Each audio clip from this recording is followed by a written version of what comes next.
যার ঈমান যত বেশি তার পরীক্ষা তত কঠিন। আপনি মনে করেন যে আল্লাহ তাআলা আপনাকে রহমত দান করতেছেন না, আপনাকে দেখতেছেন না, কিন্তু আল্লাহ তাআলা আপনাকে পরীক্ষা নিতেছেন।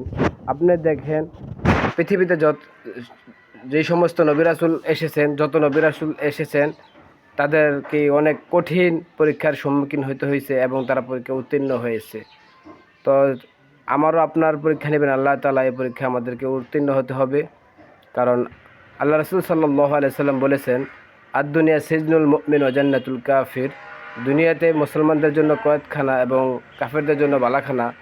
তো কয়েদখানা বলতে তো তোমাকে আরামদায়ক বোঝানো হয় না বা শ্বশুরবাড়ির আবদারও বোঝানো হয় না। তোমাকে দুনিয়াতে কষ্ট করতে হবে এবং আখিরাতের কাজ করতে হবে। আল্লাহ তাআলার কাজ করলে তো দুনিয়াতে কিছুটা ত্যাগ স্বীকার করতে হবে।